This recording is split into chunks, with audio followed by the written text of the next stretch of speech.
যাকে আমি লকব দিয়েছি কাফের গ্রুপ অফ ইন্ডাস্ট্রিজের মালিক, বাংলাদেশের অন্যতম বিশাল বড় আলেম, ক্ষমা করে দেবেন হাদিস জাল। 2 সূরা দুখান আয়াত নম্বর 3 এবং 4, এই দুটো আয়াতকে পেশ করে পথভ্রষ্ট আলেম, অথচ তাদের ডিগ্রি অনেক বড় বড়। যদি আপনি বলেন আমি একজন আলেমের নাম বলবো, বাংলাদেশের অন্যতম বিশাল বড় আলেম, যাকে আমি লকব দিয়েছি কাফের গ্রুপ অফ ইন্ডাস্ট্রিজের মালিক, কালো চশমা পরে চেয়ারে বসে, ও ছাড়া আজ পর্যন্ত সবাই কাফের ফতোয়া দিয়েছে। নাম কি বলেন দেখি? এনাতুল্লাহ আব্বাসী। এনাতুল্লাহ আব্বাসীর মতো বড় আলেম, আসলেই জ্ঞানী। তারপরে কি বলছে জানেন তো? এই শবে বরাতকে টিকানোর জন্য তিনি বলছেন, বা তার মতো বড় বড় আলেমরা বলছেন, এই দেখো সূরা দুখানের 3 এবং 4 নম্বরে আয়াতে আল্লাহ তাআলা বলছেন, আমি এই কোরআনকে নাজিল করেছি বরাতের রাত্রিতে।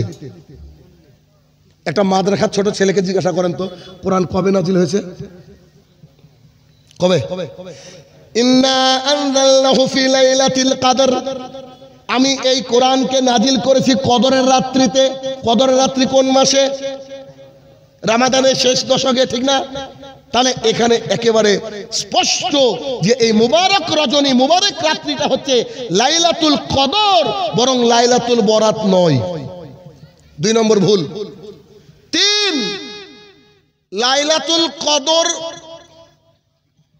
ওটা তো রমাদান মাসে গেল। লাইলাতুল বরাতকে উপলক্ষ করে 14 তারিখ দিবাগত রাত্রিতে শাহুর শাহরিকে 15 তারিখে সিয়াম পালন করলে পেছনের গুনাহ ক্ষমা হয়। হাদিস মেড ইন চায়না। বুঝতে পেরেছেন? 4 এই রাত্রিবেলায় যদি সালাতুল আলফিয়া পড়া হয়, কি ডিজাইনের হাদিস!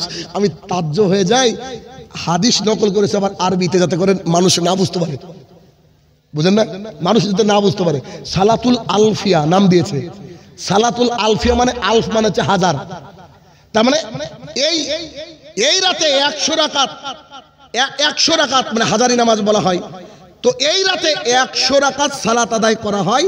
প্রত্যেক রাকাতে 10 বার করে কুল হু আল্লাহু আহাদ পড়া হয়। বুঝতে পেরেছেন? কুল হু আল্লাহু আহাদ পড়া হয়। যদি কেউ এই রাতে 100 রাকাত সালাত আদায় করে আর কুল হু আল্লাহু আহাদ দিয়ে আদায় করে প্রত্যেক রাকাতে 10 বার, তাহলে তার পেছনের গুনাহ খাতাকে আল্লাহ ক্ষমা করে দিবেন। হাদিস হচ্ছে জাল। 5 এই রাত্রিবেলায় গোসল করে মাথা না মুছে জায়নামাজে দাঁড়িয়ে যখন রুকু করা হয়, রুকুর সাথে সাথে টপ টপ টপ টপ করে পানি পড়ে। যত ফোঁটা পানি জায়নামাজে পড়ে, নিচে পড়ে, আল্লাহ অত গুনাহকে ক্ষমা করে দেন। এটাও মেড ইন চায়না।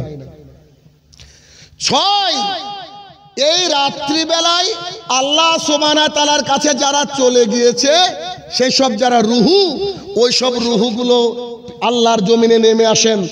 এই আল্লাহর জমিনে নেমে এসে তারা তাদের পরিবারের সাথে সাক্ষাৎ করেন। এটার জন্য দলিল দিচ্ছে কি জানেন? এটার জন্য দলিল দিচ্ছে ওই যে সূরা কদরের শেষের আয়াত, বুঝো মালাইকাতু আর রূহ। অথচ এই ভেড়ার গোষ্ঠী এটাও জানে না ওই রূহ মানে হচ্ছে রুহুল আমিন, জিবরাইল আলাইহিস সালামের নাম হচ্ছে রূহ। আর ওরা বলছে রূহ মানে কি? যে চলে গেছে ইল্লিন সিজ্জিনে যা থাকে তার নাম হচ্ছে রূহ। পয়েন্ট নম্বর 7 যারা বিধবা নারী এই রাত্রিবেলায় স্বামীর জন্য অপেক্ষা করতে থাকে, তার স্বামী রূহ হিসাবে দেখা করতে আসে।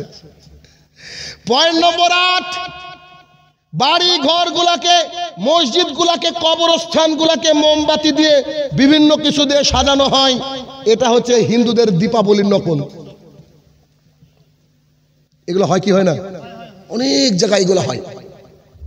আচ্ছা, হাদিস শোনেন কিভাবে হাদিস বানিয়েছে মানুষ। দেখেন, আম্মা জান আয়েশা রাদিয়াল্লাহু তাআলা বলেন, একদিন ঘুম থেকে উঠে দেখছি আল্লাহ রাসূল নাই। কি ব্যাপার?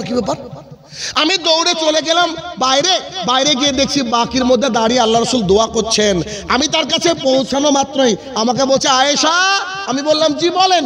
বলছে তুমি এই রাত্রিতে দোয়া করো, আজকে হচ্ছে লাইলাতুল বরাত, শবে বরাতের রাত্রি, এই রাতে যদি তুমি দোয়া করো, কাল গোত্রের যে ভেড়া বা ছাগল আছে তাদের গায়ের উপরে যত লোম রয়েছে, এই গায়ের উপরে যত লোম রয়েছে এই রাতে দোয়া করলে আল্লাহ ততগুলা ক্ষমা করে দেবেন। হাদিস জান কাকে দিয়ে হাদিস বর্ণনা করাচ্ছেন? আম্মা জান আয়েশা রাদিয়াল্লাহু তাআলা। এখন কি বুঝতে পারছেন যে বানি ইসরাঈলের কবরে কি অবস্থা হচ্ছে?